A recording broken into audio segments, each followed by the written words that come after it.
Minister, COVID-19 has singularly challenged the country, our society and our economy like never before. With the disease of COVID-19, the country has travelled on a roller coaster journey, a journey of high consequent mortality in the elderly,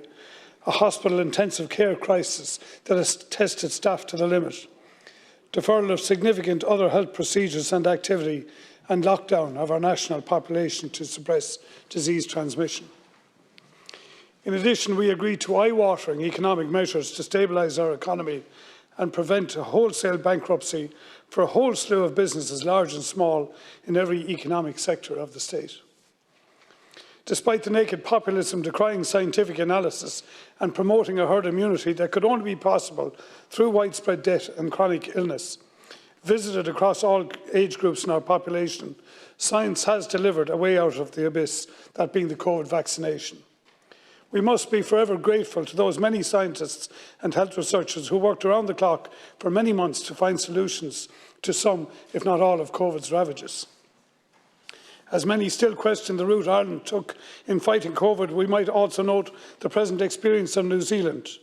After an extended period of operating a largely zero COVID strategy, they have now decided to revert to a vaccination strategy, given the increasing transmission rates of the Delta variant there.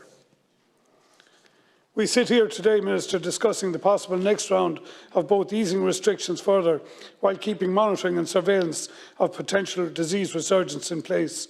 only because the Irish people, as they have done previously, recognised the science, recognised the vaccine benefits and chose to put their trust in that science.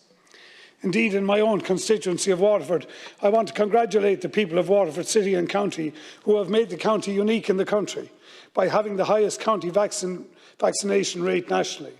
Indeed, I believe it to be the highest rated in Europe also for any administered county area.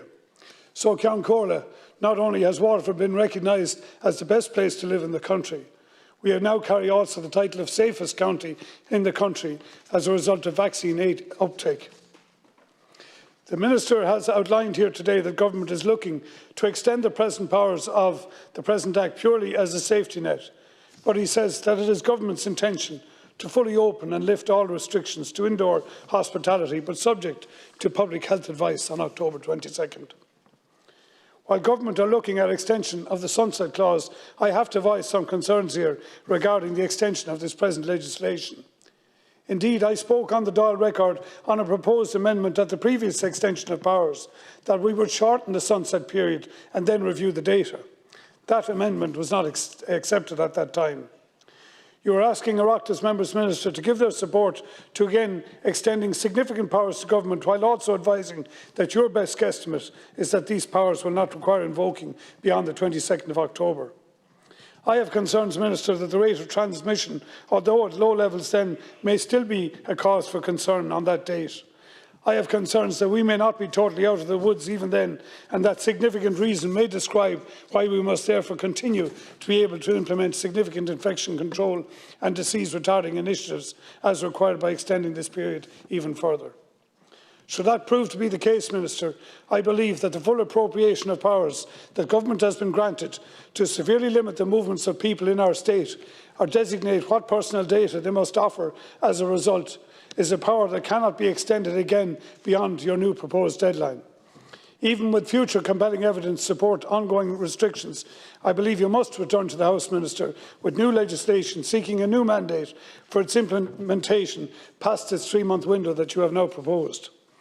Finally, Ceann Comhairle and Minister, it would be remiss of me, given this opportunity, not again to commend our scientific researchers, our national clinic and healthcare staff across so many of our health services, who have taken the utmost risk with their lives and their health.